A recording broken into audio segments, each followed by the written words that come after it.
Âgé de 59 ans, notre invité dirige depuis avril 2005 l'Union pour la démocratie et la paix en Côte d'Ivoire.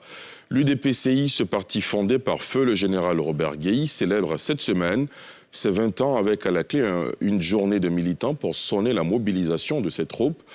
Cette journée du militant intervient au lendemain d'une présidentielle et de législative au cours desquelles le parti et son premier responsable ont été éprouvés.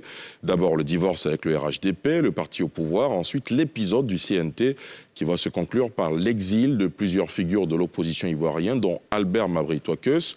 Que s'est-il passé pour que cette figure du RHDP d'alors quitte le navire à quelques mois d'une présidentielle aux enjeux multiples? Quelles sont les leçons tirées de ces derniers épisodes? Qu'est-ce qui caractérise l'UDPCI sur la scène politique ivoirienne aujourd'hui? Quels seront les principaux enjeux de cette journée du militant? Quel commentaire fait Albert Mabry-Touakeus de l'actualité sociopolitique? Autant de questions et interrogations que nous soumettrons à Albert Mabry-Touakeus.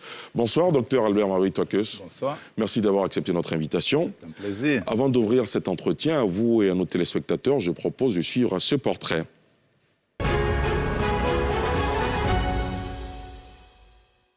Ce soir, le plateau de Sans Réserve reçoit Dr Abdallah Mabry-Touakeus Albert. ATM, comme il est appelé par ses partisans, est né le 8 décembre 1962 à Bouéneux, dans la sous-préfecture de Zouanouenia, à l'ouest de la Côte d'Ivoire. Marié, père de 6 enfants, ce médecin de formation a occupé dans plusieurs gouvernements différents postes ministériels. Il a été ministre d'État chargé du plan et du développement, ministre des Transports, ministre de la Santé, de la Coopération et de l'Intégration africaine, ministre des Affaires étrangères, de l'Enseignement supérieur et de la Recherche scientifique.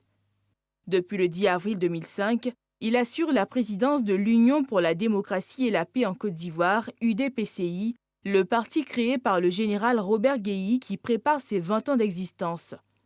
Sous les couleurs du parti Arc-en-Ciel, il est arrivé en 4e position avec 2,57% des voix lors de la présidentielle de 2010. Membre fondateur du RHDP, Rassemblement des oufouettistes pour la démocratie et la paix, il entre en disgrâce avec la coalition au pouvoir après la désignation de Feu Amadou Gon Coulibaly comme candidat à la présidence de l'élection 2020. Après sa candidature à la présidentielle rejetée par défaut de parrainage, Mabry-Touakeus est désormais opposant et forme avec plusieurs formations politiques, le CNT, Conseil national de transition qui a appelé à boycotter les dernières élections présidentielles. Mabry-Touakeus est également député, président du Conseil régional du Tongpi depuis 2013. Quelle est la santé du parti Arc-en-Ciel? Ses relations avec ses anciens alliés de la coalition au pouvoir? Quels sont ses projets? Telles sont, entre autres, les questions auxquelles le président de l'UDPCI devra répondre sans réserve ce jeudi. Albert Mabry-Touakeus, comment vous vous portez? Je me porte plutôt bien et je l'ose dire. Et l'UDPCI se porte aussi bien, on l'imagine? Tout à fait. Alors, vous vous apprêtez à organiser une journée du militant. Quels sont les enjeux de cette journée? Vous savez, après 20 ans parsemés de difficultés, mais aussi des moments de joie intense, il est bon qu'on marque le pas parce que 20 ans dans la vie d'une organisation, c'est important. Et donc, nous nous retrouvons pour faire le bilan, pour dire où nous en sommes et puis ensuite engager un peu les perspectives. C'est un rassemblement, c'est une mobilisation, c'est des retrouvailles, c'est des moments de joie que nous allons partager samedi prochain. Alors, 20 ans, mais ça fait 16 ans que vous êtes à la tête de ce parti. Pour vous, quel est le principal défi de l'UDPCI aujourd'hui? Apporter plus de démocratie, contribuer à la paix, à la consolidation de la paix, prendre des dispositions, évidemment, pour faire comprendre et accepter notre programme de gouvernement par les Ivoiriens et, évidemment, gouverner ce pays dans la paix, dans l'équité et dans la justice. Quelle est la particularité du programme de gouvernement porté par l'UDPCI? Nous avons un programme libéral-social. Nous sommes des libéraux. Donc, la libre entreprise, nous en faisons la promotion. Maintenant, ce que nous voulons, c'est créer des richesses et que ces richesses soient partagées de manière équitable, de sorte qu'on puisse sentir dans chaque ménage les retombées des efforts communs qu'on fait au niveau de l'État. C'est ça notre vision Et c'est pour cela que nous inscrivons notre programme dans le cadre du libéralisme social. Albert Mabry-Twakeus, de l'avis de plusieurs observateurs politiques, la formation fondée par le général Robert Guéhi, que vous dirigez, a jusque-là misé sur l'ouest montagneux de la Côte d'Ivoire, d'où sont originaires, vous et feu le général Robert Guéhi, les deux présidents de l'organisation, pour exister.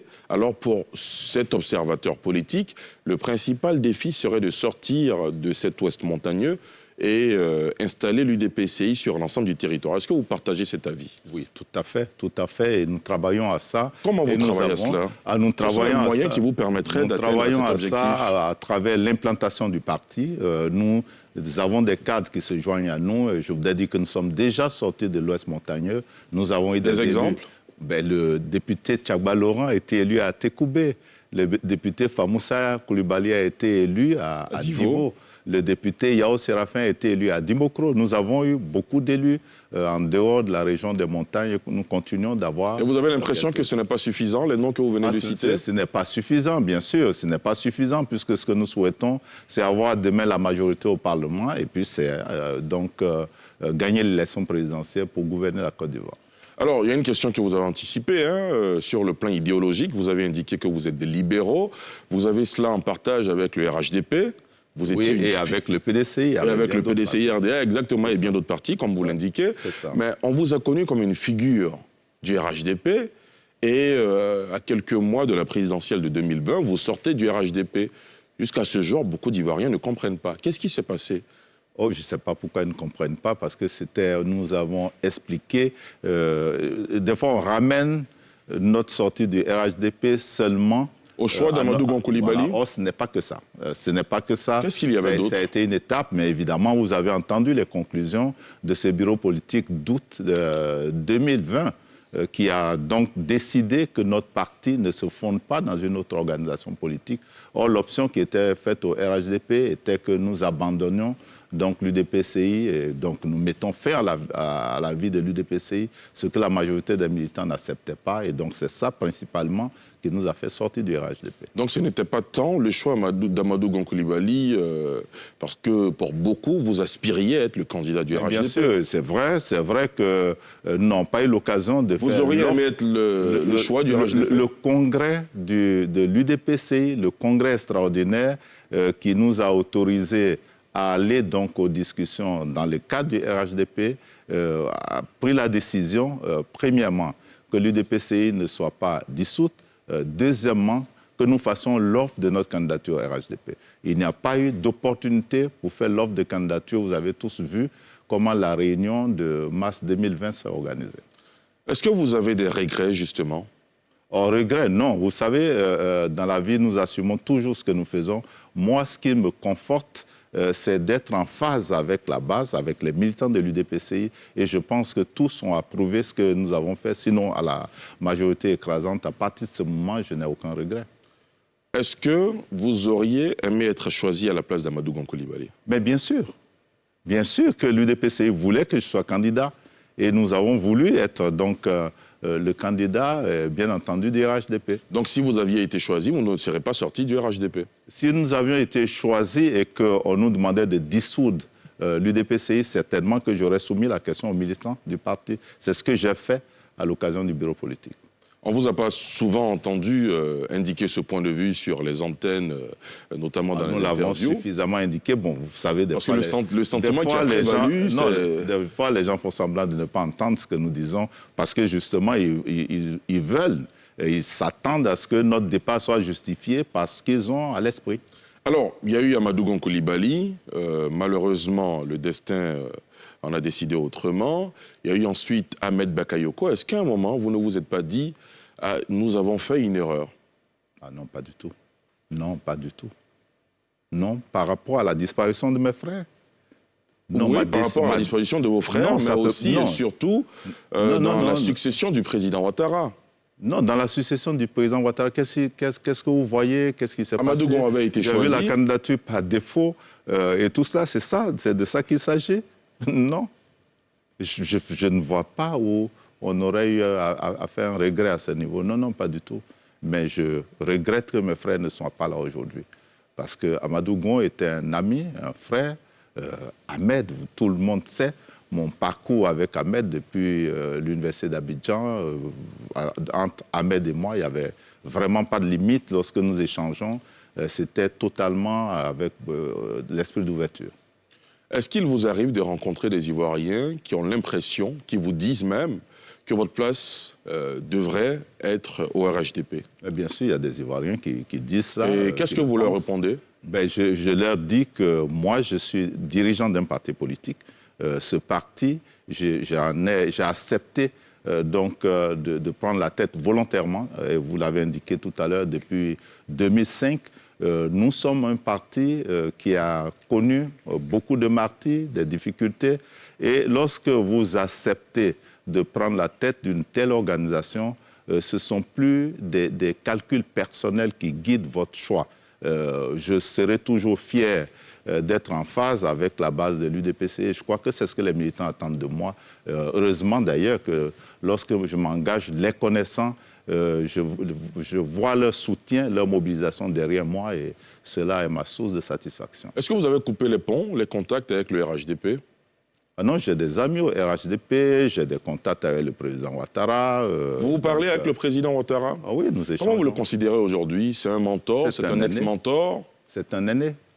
Voilà, c'est un aîné. Il a été, avant d'être président de la République, il continue de l'être. Et vous parlez, qu'est-ce que vous dites? Dites-nous sans réserve. Cette émission, non, vous n'allez pas quand même... Dites-nous sans réserve ce que vous dites. Est-ce qu'il vous dit, Mabry, il faut que vous reveniez à la maison? Sans réserve, vous ne voulez quand même pas que mes échanges avec le président Ouattara, pour ce qui relève de nos échanges personnels, que je puisse les révéler ici. Les grandes lignes. Non, ce n'est pas le lieu. Mais ce que je voudrais vous dire, c'est que nous n'avons pas discuté, lui et moi, des questions de fonctionnement du RHDP depuis ma sortie de ce mouvement. Très bien. Alors, aujourd'hui, Albert Mabry Twakeus initie une journée du militant au niveau de l'UDPCI. C'est un rappel des troupes, on l'a indiqué en début d'émission. Est-ce qu'après cela, on aura un congrès qui va déboucher sur des résolutions qui pourraient vous ramener dans une alliance politique, par exemple? Est-ce qu'un retour au RHDP est envisagé? Un congrès, l'objectif d'un congrès, c'est de changer les instances. Pas une alliance politique. Évidemment, voilà. On est bien d'accord. Un retour à une organisation. On aboutit. Oui, bien sûr. Si les congressistes décident que ce point doit être à l'ordre du jour, eh bien, nous en débattrons et puis nous prendrons une décision. Mais pour le moment, je ne peux pas anticiper pour dire que les conclusions de notre congrès, de notre futur congrès, doivent être ça. Non, pas du tout. Mais nous avons un congrès qui, normalement, l'année prochaine ou l'année d'après, aura lieu.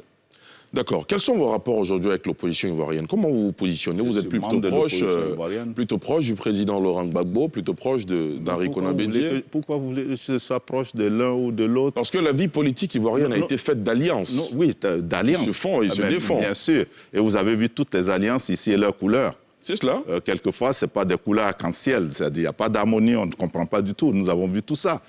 Donc, vous décriez ces alliances? Non, je ne les décris pas. Mais je constate avec les Ivoiriens qu'il y a toutes sortes d'alliances ici. Évidemment, lorsqu'il s'agit d'alliances électorales, c'est des objectifs électoraux qui leur sont assignés. On les analyse de manière circonstancielle.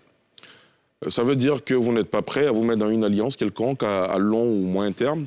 Mais ça ne doit pas être mon objectif, ça. Mon objectif, c'est développer l'UDPCI, c'est préparer un programme, c'est mieux communiquer avec les Ivoiriens, c'est les amener à nous suivre dans notre vision pour la paix, à travers la réconciliation, c'est d'adopter le libéralisme social comme modèle économique au niveau de la Côte d'Ivoire. C'est ce produit que nous voulons vendre. C'est ça mon objectif. Maintenant, le reste, c'est les questions circonstancielles. Ça peut arriver qu'on rentre dans une alliance parce que justement, il y a des objectifs à atteindre avec la collaboration ou le soutien d'autres. Albert Mabry Twakeus, vous avez aujourd'hui 59 ans, vous êtes bien laid de 75 ans. Vous savez que le débat refait surface sur la scène politique.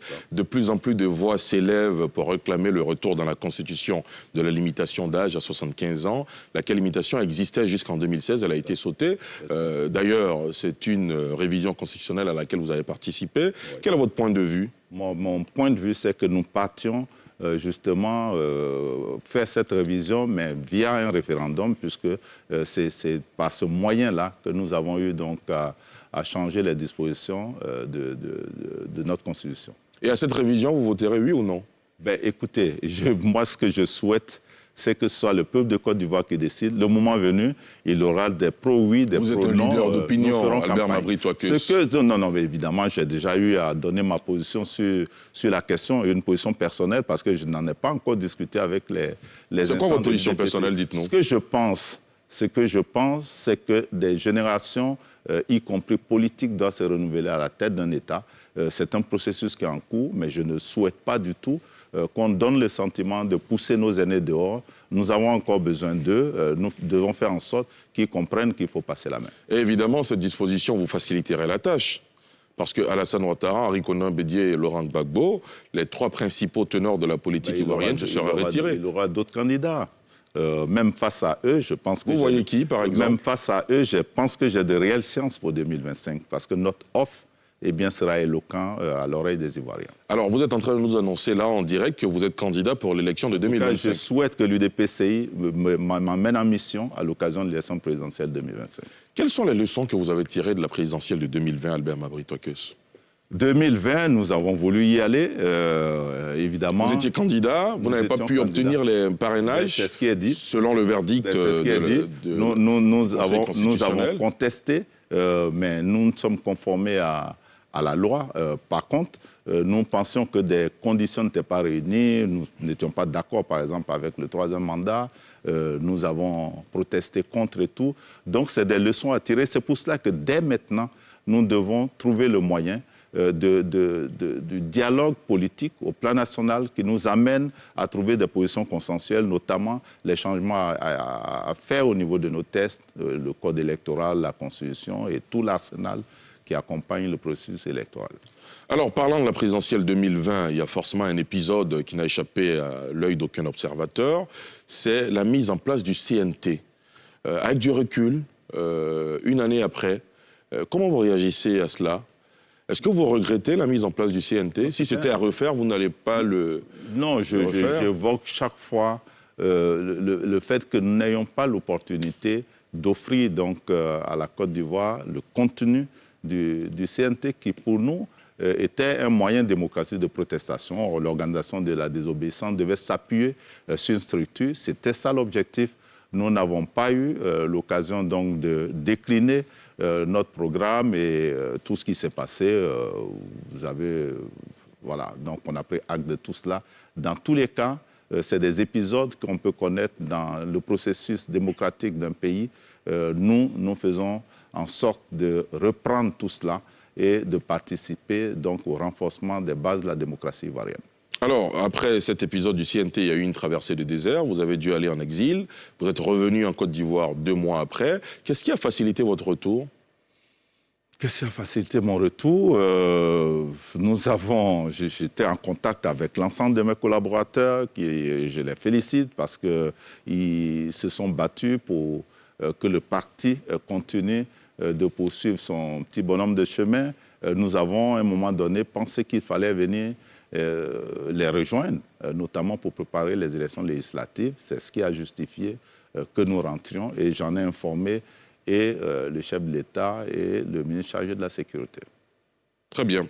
Albert Mabry Twakeus, ces 30 dernières années, il y a un terme qui revient sur la scène politique dans tous les débats, c'est la notion de réconciliation nationale. La réconciliation se définit d'une certaine manière que l'on soit de gauche ou de droite ou du centre. Vous, quelle est votre définition de la réconciliation nationale? Je ne sais pas s'il y a des définitions différentes selon la gauche, la droite. Alors pour certains, la réconciliation nationale, c'est que Laurent Gbagbo soit devant la juridiction pour la justice. Je ne crois pas que quelqu'un ait dit ça. Ah si. Non, on dit faisons la justice jusqu'au bout et puis après, voilà, c'est ça, non?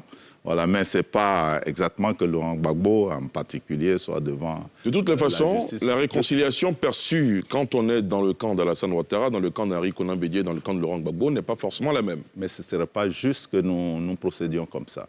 La réconciliation, eh bien, c'est l'abandon des offenses, c'est l'acceptation de l'autre, c'est d'accepter que nous tournions la page, malgré les sacrifices que les uns et les autres auront subis. Vous savez, les préjudices subis par l'UDPC sont énormes. mais nous avons gardé le bon ton. Nous sommes restés dans le ton de la réconciliation, dans le besoin d'exprimer davantage la fraternité ivoirienne entre nos concitoyens et nous. Et c'est ce à quoi nous invitons les uns et les autres. Ce pays où nous avons vu d'autres pays où il y a des choses plus graves, plus longues, et pourtant, ces pays ont repris. Et ont repris parce que, justement, chacun a compris qu'on a une communauté de destin et qu'on ne peut pas avancer de manière confortable les uns sans les autres. Pour vous, c'est une parenthèse qu'on doit refermer?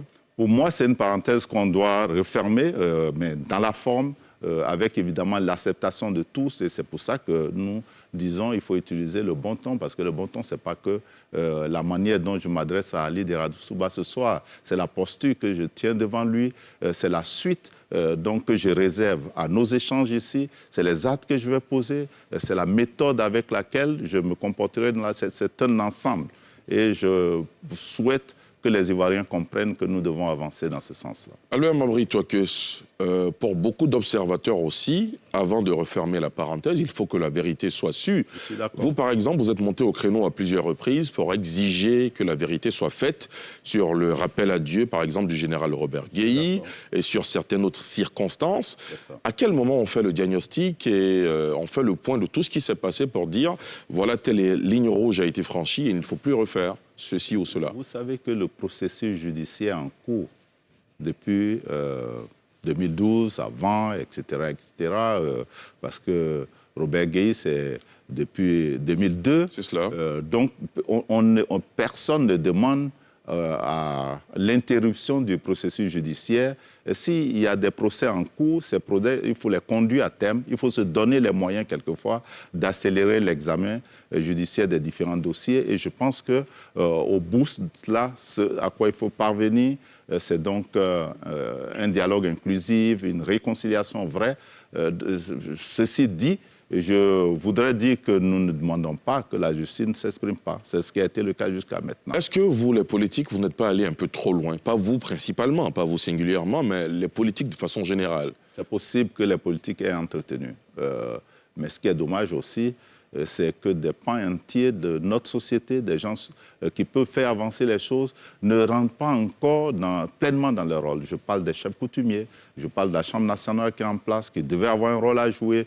D'ailleurs, je vois des chevauchements institutionnels entre la Chambre, la médiation, etc. Mais il faut que chacun joue son rôle et qu'au bout du compte, nous parvenions donc à trouver le juste milieu, le consensus nécessaire autour de la Côte d'Ivoire. Alors, Albert Mabry Touakeus, en ce moment se tient le recensement général de la population ivoirienne. C'est une opération que vous connaissez parce que vous l'avez conduite à l'époque. Quel est votre commentaire sur cette opération? C'est une opération que j'ai eu à conduire dans des difficultés énormes. Lesquelles? Nous sortions de crise et tous les investisseurs qui venaient, tous nos partenaires avaient besoin de statistiques actualisées sur la Côte d'Ivoire. C'est pour ça d'ailleurs qu'en tant que ministre du Plan, nous avons lancé tout de suite le programme d'urgence de production des statistiques de base, le PUPSB, qui a permis d'avoir quelques données à jour sur lesquelles il fallait travailler. Maintenant, il fallait engager le recensement et ce n'était pas facile au niveau de certaines régions, au niveau de certains ménages. Je me rappelle que le chef de l'État a dû nous laisser mettre à disposition des moyens aériens pour que nous allions dans des zones sensibles. C'est ce que nous avons fait.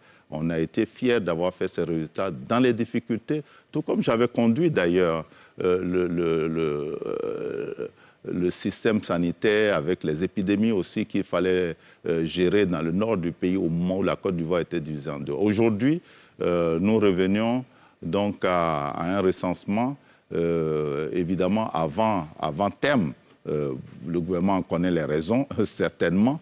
Je souhaite que cette opération soit conduite avec beaucoup de tact, avec beaucoup d'efficacité, de sagesse. Et évidemment, en tant que président des régions, j'ai lancé un appel il y a une semaine au niveau à Mans, à tous les élus, aux chefs coutumiers, à tous les chefs communautaires pour pouvoir s'impliquer dans le recensement général de la population et de l'habitat. C'est une opération importante pour le pays.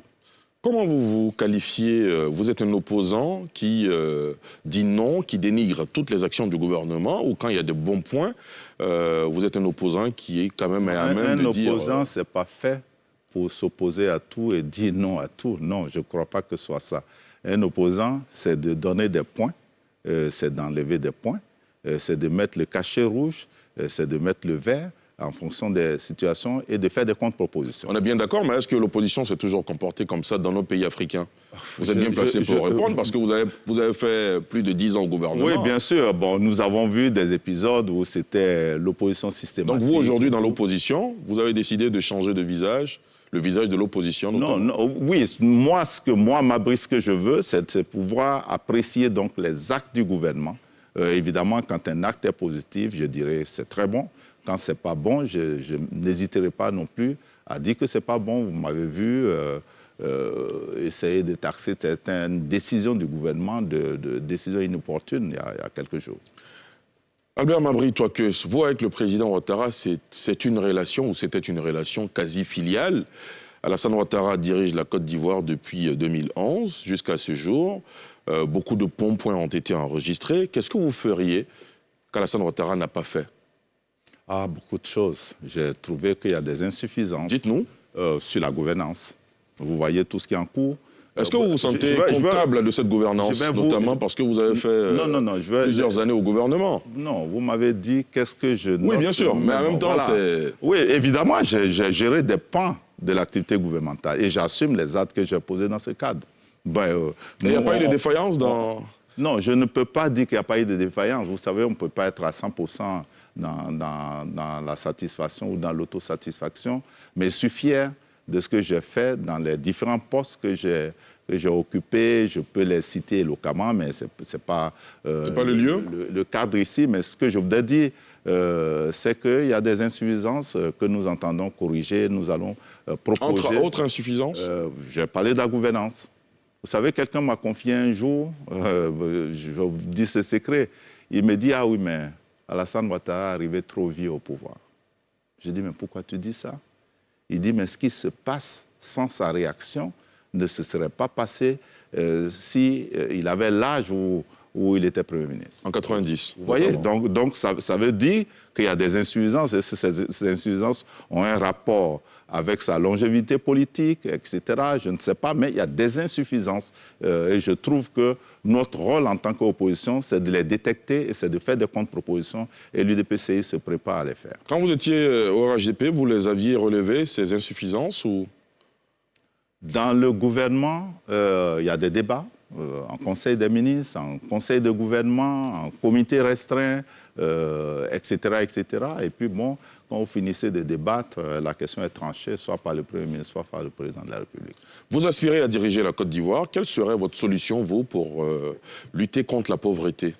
Ah, ce n'est pas une solution qu'on peut dire en... Oui, bien sûr, mais quelques grands éléments. Oui, bien sûr, qu'on peut dire en 2 mots. Ce que je voudrais vous dire, M. Ali Diarra-Souba, c'est que vous n'allez pas m'amener à révéler maintenant notre offre pour l'élection présidentielle de 2025. Peut-être que vous ratez une occasion de séduire des Ivoiriens. Non, je ne rate rien du tout. Ce que je voudrais dire, je l'ai indiqué il y a quelques jours, c'est que pour moi, lutter contre la pauvreté, par exemple, en mettant l'accent sur les filets sociaux ne peut pas être une solution. Il faut créer les richesses. Il faut faire en sorte que lorsqu'on crée les richesses, que le partage soit équitable. Il faut donner les moyens à de nombreux jeunes cadres ivoiriens aujourd'hui de s'assumer. Nous sommes des libéraux et la libre entreprise doit être soutenue parce que pour nous, le libéral social doit faire en sorte que l'État joue son rôle régalien en accompagnant donc tous ceux qui entreprennent. Alors, sur le cas du général Robert Gueye, vous avez promis aux militants de l'UDPCI, à sa famille même biologique et aux Ivoiriens de tout donner pour faire la lumière sur les conditions de l'assassinat du général Robert Gueye. Aujourd'hui, où on en est? Aujourd'hui, on en est, c'est la grosse interrogation. C'est pour ça que vous nous voyez depuis ces derniers mois en train, chaque fois, d'insister sur ce que l'État doit faire pour le réhabiliter, pour que les choses soient clarifiées. Nous avons vu des procès ici avec des aveux, etc. Mais en bout de compte, ce que la famille attend, c'est la réhabilitation de Robert Gueye. Et j'ai dit que dans ce pays, on s'est accommodé de bien des situations et il est inacceptable que Robert Gueye ne puisse pas bénéficier des mesures, même si c'est des mesures exceptionnelles, pour qu'il puisse rentrer dans ses droits et être réhabilité parce qu'il a beaucoup apporté à ce pays. Sa fille estimait qu'il doit lui être reconnu le statut d'ancien président de la République. C'est ce que vous êtes en train de dire? C'est mon avis. Vous l'avez exprimé au président Ouattara? Oui, bien sûr. Et Kabakouma l'a exprimé aussi au président Ouattara. Comment il a réagi? Il a fait la promesse de prendre en charge cette question. La promesse? Tout à fait. D'accord, très bien. Albert Mabry-Twakeus, beaucoup de jeunes aujourd'hui sont tournés vers l'immigration. Vous, président de la République, ce serait quoi votre solution? Il faut faire en sorte que les jeunes ne partent pas, en leur offrant des opportunités ici. Vous savez, beaucoup de jeunes, on en voit qui travaillent, qui économisent 1 million, 2 millions, et puis après, qui se disent qu'ils peuvent avoir plus ailleurs. Il faut faire en sorte de les retenir, il faut leur faire des offres, il faut faire en sorte de les accompagner. Il y a des programmes ici de soutien donc à l'emploi jeune, mais je vois beaucoup de chiffres qui s'alignent, mais je ne vois pas encore des résultats. Daloa reste Daloa, une zone donc, où de nombreux jeunes quittent et vont à l'aventure et tout. Ça veut dire qu'il n'y a pas un impact réel de ces programmes encore. Il faut imaginer des modèles qui retiennent nos jeunes parce que justement, nous sommes capables de faire en sorte qu'ils soient dans les conditions meilleures ici. Vous avez dirigé le ministère de l'Enseignement supérieur. Il y a une question qui fait l'actualité également. 3000 jeunes, enfin c'est les chiffres qu'ils avancent eux-mêmes, ils disent qu'ils sont 3000, en tout cas des jeunes docteurs qui n'ont pas été recrutés, qui ont fait des mouvements d'humeur. Comment vous réagissez à cette actualité? Je vois qu'il y a un gâchis au niveau de la Côte d'Ivoire. C'est le cas pour les docteurs ou les doctorants, mais c'est le cas de bien d'autres cas. Je vais vous citer 2 exemples. Alors, nous avons de nombreux docteurs. Nous peinons des fois à avoir des conseillers de qualité dans nos cabinets, y compris dans les cabinets des grands directeurs généraux d'entreprises d'État. Nous aurons pu imaginer un modèle pour utiliser tous ces jeunes. C'est vrai qu'ils aspirent tous à enseigner, mais ils ne sont pas condamnés à enseigner. Et on peut les faire tourner autrement et tout. Ce n'est pas ce qui se fait déjà? Non, ce n'est pas ce qui se fait. Ils sont au chômage. Ils sont au chômage, il n'y a pas de modèle pour les recruter quelque part dans l'administration publique où ils peuvent servir ou dans les sociétés d'État ou des sociétés à participation majoritaire de l'État. Il n'y a pas ce modèle. Vous voyez par exemple... Ou aussi peut-être les orienter vers l'entrepreneuriat. Dans l'entrepreneuriat, bien sûr, ça c'est le cas de tous les jeunes, pas seulement des universitaires. Mais aujourd'hui, nous avons beaucoup de gens qui créent des entreprises d'enseignement supérieur. Ce que nous proposions aux partenaires en son temps, c'était de faire en sorte d'accompagner le secteur privé de l'enseignement par la qualité à travers donc, des enseignants compétents, mais aussi des dirigeants de ces entreprises de formation, ce qui n'est pas le cas. Donc, et vous avez eu des résultats? Non, nous n'avons pas pu mettre en œuvre cette mesure. Nous étions en discussion. Il fallait que le gouvernement lui-même comprenne la nécessité d'accompagner.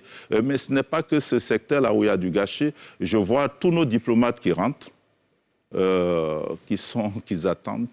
Il y en a qui rentrent, ils attendent 5 ans, 6 ans pour avoir un autre poste, ils partent. On utilise peut-être le tiers ou la moitié au niveau des affaires étrangères. Vous auriez préconisé quoi, vous? Et pourtant, beaucoup de départements ont des programmes de coopération avec l'extérieur. Des programmes de coopération à l'extérieur. Donc, un diplomate qui revient d'un séjour à l'étranger peut aller dans un département ministériel, être le conseiller diplomatique de ce ministre ou d'un directeur général qui a beaucoup de négociations à l'extérieur et peut apporter énormément. Donc, je pense qu'il y a une réforme de notre fonction publique qu'il faut engager et cela nous permettra d'être plus efficaces, de faire en sorte qu'on ne sente pas que le budget sente. Parce que le problème, c'est donc l'enveloppe budgétaire et les contradictions que nous avons avec les partenaires lorsqu'on met beaucoup sur les ressources humaines. Albert Mabry-Twakeus, est-ce que vous avez le sentiment d'avoir répondu à nos questions sans réserve? Je le pense, et maintenant c'est à vous de me juger, de me noter, de voir, mais je suis venu avec l'idée de répondre à vos questions sans réserve. Très bien. À présent, vous allez répondre aux questions de nos internautes. Très bien. Ce sera juste après. La première question nous vient de Goun François qui dit « L'UDPCI est confiné dans l'Ouest montagneux. Quelle stratégie pour conquérir les autres régions de la Côte d'Ivoire ?» On en a parlé un tout petit peu, mais vous pouvez revenir là-dessus. J'ai l'impression que c'est un de mes militants, etc. Oui, d'accord, très bien. C'est une belle question d'ailleurs. Il veut que nous sortons. Je voudrais lui dire que nous sommes déjà sortis des montagnes, mais pas suffisamment, pas longtemps. Et donc, nous sommes en train de procéder à une restructuration du parti qui va faire que nous allons reprendre le travail de terrain. Et évidemment, dans ce cadre-là, il y a quelques poches qui sont disponibles que nous allons essayer d'élargir. Très bien. La prochaine question, elle nous vient cette fois-ci de Bertrand Kouassi qui dit « Accepteriez-vous de participer à un autre gouvernement du président Ouattara s'il vous fait appel ?» Non, je pense que nous ne sommes pas dans une logique de dire que nous allons participer à un gouvernement ou pas. Je me suis retrouvé dans un gouvernement du président Ouattara dans le cadre d'une participation de l'UDPCI à la coalition du RHDP. Nous en sommes sortis. Nous n'avons rien qui puisse nous conduire à ça. Donc, je ne pense pas que ce soit une question opportune. On poursuit avec les questions de nos internautes. La prochaine nous vient de Gérard qui dit « Vous êtes président du conseil régional du Tongpi. Que faites-vous pour la voix d'Anané Zouanouyen, une voix très dégradée ?» Ben voilà, bon, c'est pas ça, c'est pas le président de la région. C'est une voix nationale. C'est l'État de Côte d'Ivoire. Et cette voix attend depuis 2012 sa réhabilitation qui a été annoncée par le chef de l'État à l'occasion de sa première tournée dans l'Ouest montagneux. Cette voie continue d'attendre. Vous avez quand même été au gouvernement, vous aurez pu peser de tout votre poids. Et vous pensez que je ne le dis pas, moi je vous pose des questions. Je voudrais dire que mon ami Ahmed Bakayoko, un jour à Mans, quand je l'ai amené, témoignait devant les parents en disant « Votre fils, il se préoccupe des questions de la région parce que chaque mercredi, il a des bouts de papier. » Et effectivement, j'arrivais avec des bouts de papier.